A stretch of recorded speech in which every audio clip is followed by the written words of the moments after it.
Friends, you already know what's going on. One video a day for the first 100 days in 2025. Another, uh, I have another opportunity here to talk to Aussie Steve. Look, most of these are me just being solo and sharing, but some of these are so good. I wanted to bring some experts on and getting these hot tips, quick takes, whatever that looks like. Steve, today I want to talk with you. You're a very experienced wholesaler, and you have one of the most unique perspectives, and really your expertise is around this theory of a two-sided marketplace. Tell me about your two-sided marketplace theory, and then I want you to tell me why most wholesalers fail at a two-sided marketplace. Yeah, so a two-sided marketplace is a really established business model. I believe wholesaling is a two-sided marketplace. I just don't think most wholesalers think about it that way. Right. So a two-sided marketplace is basically you're a middleman and you're trying to make life easy for two different parties. Probably a well-known two-sided marketplace is Airbnb. Yeah. Okay, so Airbnb, they don't own homes, they don't rent homes, they are a middleman, and their job is to make it easy for someone. I have a home and I would like to rent it for a short period of time. Sure. Like Airbnb makes that easy, and they have a process to like you can load your site Sure. your property onto their platform, and then as someone who wants to just rent a place for a week, you can go to this platform and it makes it really easy to vet, see photos, see reviews. So two-sided marketplace is really, they don't, Uber would be a two-sided marketplace as well. They don't own cars. They're facilitating these cars with people looking for rides. You got like stuff like eBay is another one.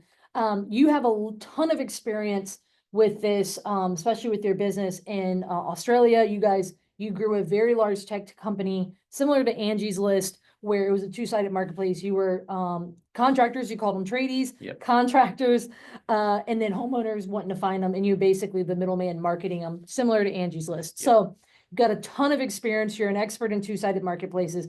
Why do most wholesalers, why is wholesaling a two-sided marketplace? Yeah, because wholesaling is a two-sided marketplace because you have on one side you have sellers who have a distressed property. You have distressed, they have a stress situation or a distressed property, and you should. You should have. And they're looking obviously for a fast, quick, easy sell. Get this problem solved, right? So you have the sellers. And then the other side, you have buyers. You have these rehabbers, people who they might not have like sales and marketing skills. They might not have they might not want to be chasing up and speaking to sellers. They want deals on a platter. I want to be able to go, hey, here's a deal. Numbers make sense. I can rehab this, do my HGTV thing, and I want to take that deal. So you have those two people, and as a wholesaler, you're in between. You're making life easy for the sellers. They call it the middleman sometimes. You're not buying and selling properties. Let's make that clear. But what you're doing is your principal role with sellers is your message to them is different. Your all of those things. It's two very different things. Why do you think most wholesalers fail? I think they don't focus on both sides equally. I think most wholesalers you need the sellers, you need to work with the sellers, you need to make life easy for them. I think most wholesalers get that. I don't think they get the buyer side. The buyers are also part of the marketplace, and you need to really look after them, give them good information, like make life easy for them. And I think we really were blessed with, blessed in like 2020, 21, beginning 22, there's a really hot market, right? And if you had a contract, you had gold, right? You could sell that easily. And I think a lot of wholesalers just neglected the buyer side because the buyers weren't as important. Two-sided marketplaces, they balance, goes in and out, right? So the buyers weren't as important. And I think a lot of wholesalers just thought it was all about the sellers. And it is about the sellers, but it's also about the buyers. And I think those wholesalers are struggling now because they haven't looked after their buyers. And as there's less buyers than sellers maybe now. It's or it's evened out at least. If you aren't looking after your buyers, you're having trouble moving deals and looking after your sellers. A lot of us buyers remember that period of time. And I mean, I'm not speaking for myself, but there are some grudges that exist in the industry. Because, people were like, well, there's a dime a dozen of buyers. And so then what they do, they chopped them for an extra 1,000, they burned them on this or whatever. And now a lot less buyers, right? And I'll add to it that the buyers, like having the good relationship with the buyers allows you to help the sellers. Just like an Airbnb, having nice, beautiful properties helps you offer it to people that want a house, right? So you need the buyers, right? So you want to keep that good relationship with your good buyers. And sometimes, accepting a little bit of a lower offer for a good buyer who makes life smooth for the seller, who's really easy, it's an easy close, like that's better than getting a little bit more for some buyer that's like not going to be smooth with the seller. It's not always highest and best, right? Highest isn't always best. Okay, explain that. Well, might get a higher offer, but if someone is, using conventional loan, hell no.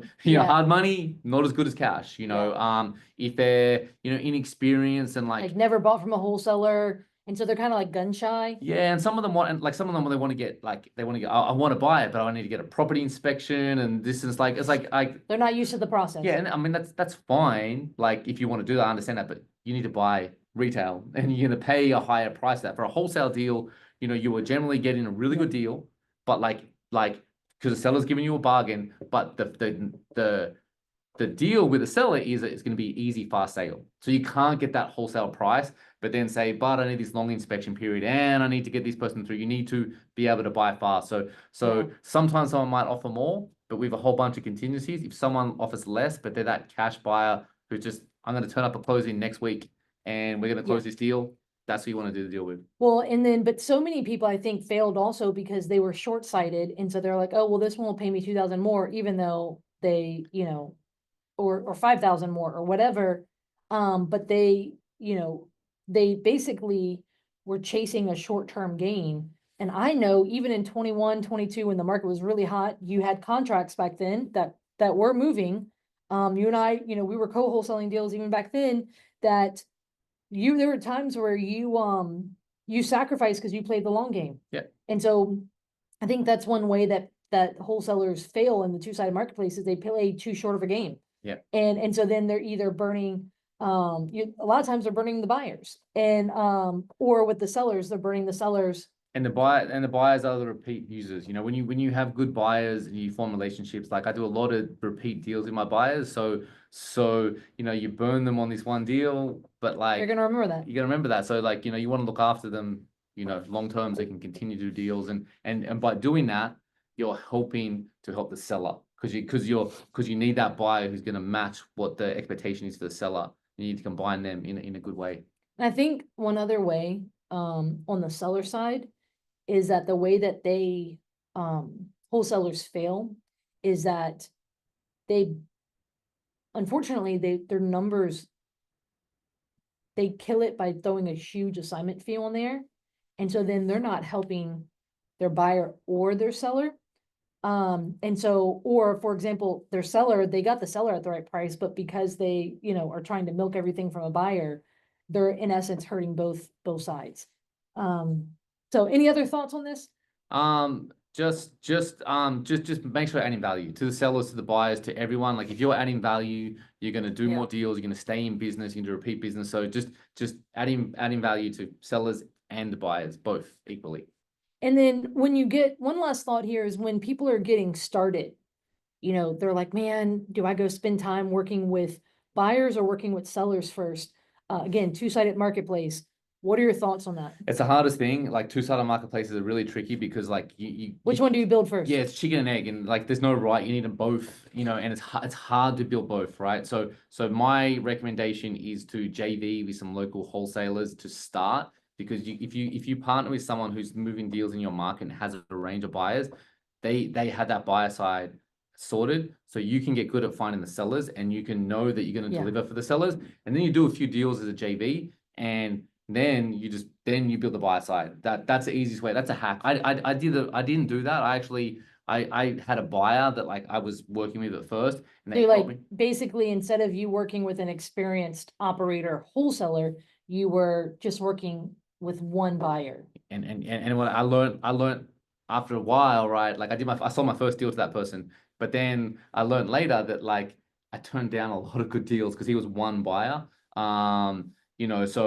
So I think some people like, oh, I have a buyer, I should be good, but then you're limiting. the marketplace. Yeah, you Yeah. need a big list, but it's hard to build a list because the other side is when you start to like, okay, before I go speak to sellers, I want to go speak to buyers. The truth is, I don't know, sorry guys, but like you just most buyers when you haven't done deals and you're like trying to build your buyers list, it's hard to build because you just and buy I think 95 to maybe 98% of the buyers list is I've been added to. I've never seen anything come of you it said it, not me. as You a said it, not buyer. me. Hey. And then here's the other thing. You and I both know some of the biggest players in our region, the biggest buyers have literally said that they've stopped buying from wholesalers they don't know, like, and trust, like basically operators, people who are experienced, and because it was just time wasters for them. And so literally these are people who are buying the most amount of properties, and they're like, basically, if it doesn't come through these funnels, part of that struggle is actually because they basically are dealing with so many people who, they don't have the processes together, or, their numbers are, and then they're like, I don't want to hold everyone's hand. I just want to buy deals because I'm so busy running all these projects, right? You got to build your credibility with them, and it's hard at first. Once you've done a few deals, will come off a little bit. Like you Smell a little better. as a buyer, you can smell when like someone's done. Yeah. Like once you've done a few deals, that's why I say you JV, do a couple deals. Once you've done a few deals, you're just gonna sound different. You're gonna smell different, and the buyers, like when you speak to the buyers, like they're gonna want to be on your list. Yeah. Once you've done a few deals, yeah. I think this is great. I'm gonna tease something to you guys. We're actually gonna do another video here that is tips on how to, like, for wholesalers, how to JV properly with other wholesalers. So your mistake was you found one buyer and then you were like, I'm going to bring every deal by that one buyer. And that really pigeonholed you because that one buyer is not the whole marketplace, right? Other people would buy other things. And so you would have been better served co-wholesaling with an experience, which is what you and I did eventually after that.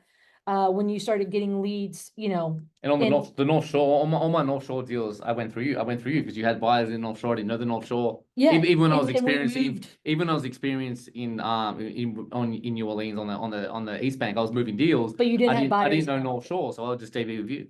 Yeah, and we did almost like a dozen deals together very early on with that. I'm gonna tease you. We're gonna do a video on how to effectively JV with other wholesalers. So if you haven't subscribed, go ahead, make sure to subscribe, and then you'll be alerted when the video comes out. But appreciate it, Steve. Guys, don't fail at the two-sided marketplace. Learn how to work both buyers and sellers as a wholesaler.